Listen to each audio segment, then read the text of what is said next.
High! আমার আরো একটা নতুন ভিডিওতে আপনাদের সবাইকে জানাই স্বাগত। আশা করি আপনারা সবাই ভালো আছেন, সুস্থ আছেন। আজ অনেকদিন পর চলে আসলাম আবার একটা নতুন ভিডিও নিয়ে। আর আজকে আমি বানাতে চলেছি বাঙালির প্রিয়, সবার প্রিয় সিঙ্গারা। তো আমি যে প্রসেসে বানাই সেটা একটু অন্যরকম। আর সেই প্রসেসটাই আপনাদেরকে আজকে শেয়ার করব। দেখুন, আমি ১ম এ সর্ষের তেল দিয়েছি তারপরে ৫ ফোড়ন আর তারপর দিয়েছি আমি ২ টো শুকনো লঙ্কা এইভাবে ভেঙে দিয়েছি। আর তারপরেই দিয়ে দিয়েছি ওর মধ্যে আদা আর কাঁচা লঙ্কা।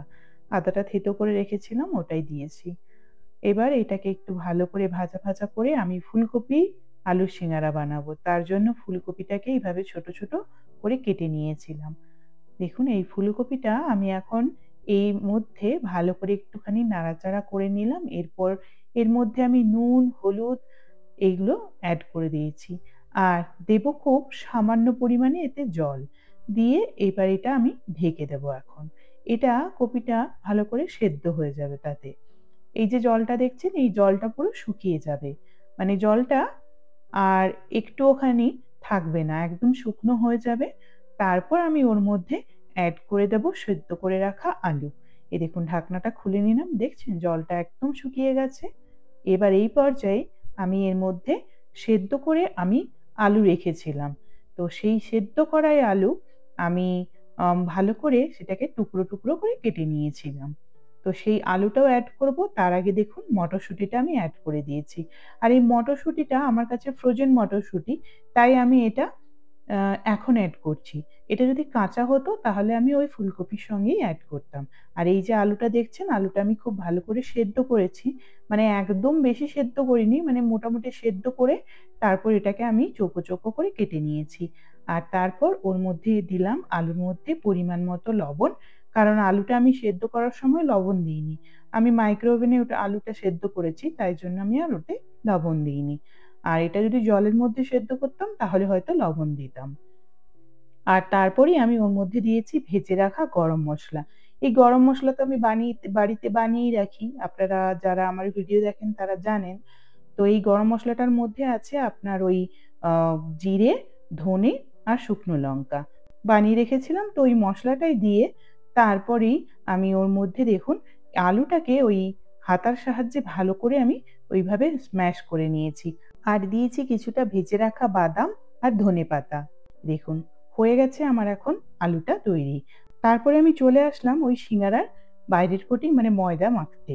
দেখুন, ময়দাটার মধ্যে আমি দিয়েছি আপনার স্বাদমতো লবণ আর কিছুটা তেল, আর দিয়েছি ওর মধ্যে কয়েকটা আমি আজওয়ান। এইবার ভালো করে ওটাকে মেখেছি। আমি কিন্তু একটা শক্ত ডো তৈরি করেছি, খুব নরম নয়। আর তেলটা যখন দিয়ে ময়ামটা মাখছিলাম, তখন কিন্তু মুঠো করলে মুঠো হয়ে যাবে। মানে তেল একটু বেশি করেই দিতে হবে, সাদা তেলটা। তারপর দেখুন, ওই রুটির আকারে একটা লেচি বানিয়ে তারপর সেটাকে আমি লম্বা করে একটু বেলে মাঝখান থেকে কেটে নিয়েছিলাম। আর তারপর দেখুন এইভাবে ঠিক আমি এটাকে মুড়ে নিচ্ছি।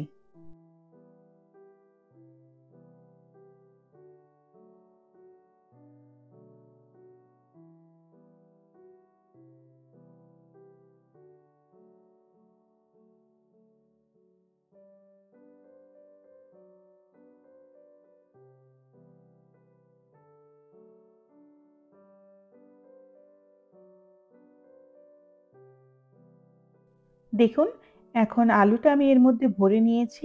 এইবার এটাকে ভালো করে আবার জল দিয়ে ভালো করে এখন মুড়িয়ে নেব। এটা তো বাড়িতে বানাচ্ছি, তাই একটু বেশি করে আমি আলুর স্টাফটা দিয়েছি। মানে বেশি করেই আলুর পুরগুলো আমি দিয়ে দিচ্ছি।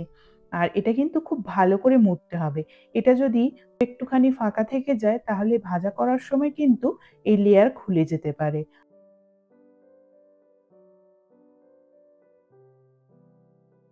এই যে তেলটাও আমি বসিয়ে দিয়েছি। আর এই তেলটা বসানোর সময় কিন্তু মাথায় রাখতে হবে তেলটা যেন একেবারে গরম না হয়। জাস্ট তেলটা একদম মানে সামান্য পরিমাণে, মানে আঙুল ডোবানোর মতো গরম হবে, সেরকমই পর্যায়ে এই যে সিঙ্গারাগুলো বানিয়েছিলাম সেগুলো আমি এখন ছেড়ে দেব। এই দেখুন, দিতে গিয়ে একটা খুলে গেছে। দাঁড়ান, ওটাকে আবার ঠিক করে দিতে হবে। এই কিন্তু যদি ফাঁকা থেকে যায় তখন কিন্তু তেলের মধ্যে পুরো তেলটাই নষ্ট করে দেবে সব মসলাগুলো বেরিয়ে। যাই হোক এবার দেখুন এই একটা, একটা করে দিচ্ছি। দেখেছেন তেলটা কতখানি ঠান্ডা আছে? এবার এটা কিন্তু খুব আস্তে, আস্তে করে ভাজা হবে। আর আমি যদি খুব গরম তেল করে দিতাম তাহলে কিন্তু অন্যরকম হতো। সেটা আপনাদের দেখাবো দাঁড়ান। একটু গরম থাকলেই দিলেই আপনারা বুঝতে পারবেন কেমন হয়। এই দেখুন এবার উল্টে-পাল্টে দিচ্ছি। খুবই হালকা হাতে এগুলো কিন্তু উল্টে-পাল্টে দিতে হবে। এই দেখুন একটা খুলে গেছে দাঁড়ান।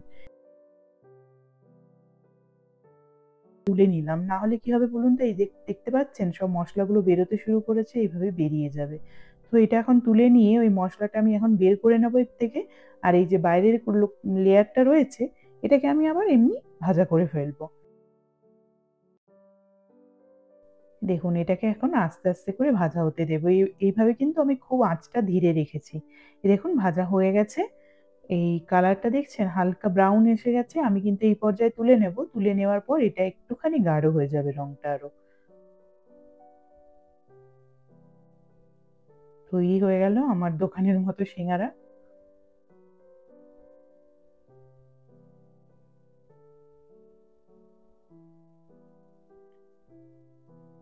এই দেখুন গাটা একদম দোকানের মতো প্লেন হয়েছে। এটা কিসের জন্য জানেন? এই ঠান্ডা অবস্থায় দিয়েছিলাম বলেই। দেখেছেন? আর কিন্তু শক্ত আর মুচমুচে হয়েছে একদমই। তারপরে চলুন এবার এই সময়ে আমি পরেরগুলো বানিয়ে নিয়েছিলাম। তো এখন ওই তেলের মধ্যে এই পরের সিঙ্গারাগুলো দিয়ে দিচ্ছি। এই দেখুন তেলটা কিন্তু আমি ঠান্ডা করেছি। কিন্তু তেলটা একেবারে ঠান্ডা হয়নি। অনেকটাই এই দেখুন। আর ততক্ষণে আমি এই কিছুটা বেশি হয়েছিল ওই ডো, আমি সেটা দিয়ে না ওই নিমকি টাইপস করে বানিয়ে নিয়েছি। মানে কতগুলো একটা বড় রুটি করেছি সেটাকে ভাঁজ করে লেয়ার করে তারপরে ওটাকে ছুরির সাহায্যে কেটে নিয়েছি। ছোটবেলায় খেতাম খুবই নিমকি পাওয়া যেত দোকানে। তো সেটারই শেপ দিয়ে আমি ওটাই বানিয়ে নিয়েছি। এই দেখুন পরের ব্যাচটাও কিন্তু প্রায় হয়ে এসছে। আর দেখতে পাচ্ছেন গাটা কেমন ফুলে, ফুলে গেছে। ওই যে গরম তেলের অবস্থায় দিয়েছি তার জন্যই গাটা ওইভাবে হয়েছে। চলুন এটা হতে থাক আর ওইটা আমি এখন খেয়ে দেখব। এই দেখুন নিয়ে নিয়েছি আর নিয়েছি সঙ্গে তেঁতুলের মিষ্টি চাটনি। এই মিষ্টি চাটনিটাও কিন্তু আমি বাড়িতে একদিন বানিয়েছিলাম। অনেকটা করে বানিয়েছিলাম আর ফ্রিজের মধ্যে রেখে দিয়েছিলাম। দেখি তো একটা খেয়ে দেখি আমি। খাও। আমি খেয়েছি তো, একদম পুরো দোকানের মতন। হুম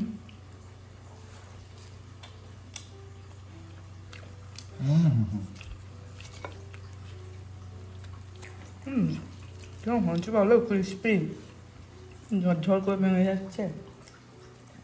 অসাধারণ। একটা সিঙ্গারা খেলাম চাটনি দিয়ে, এখন খাবো মুড়ি দিয়ে।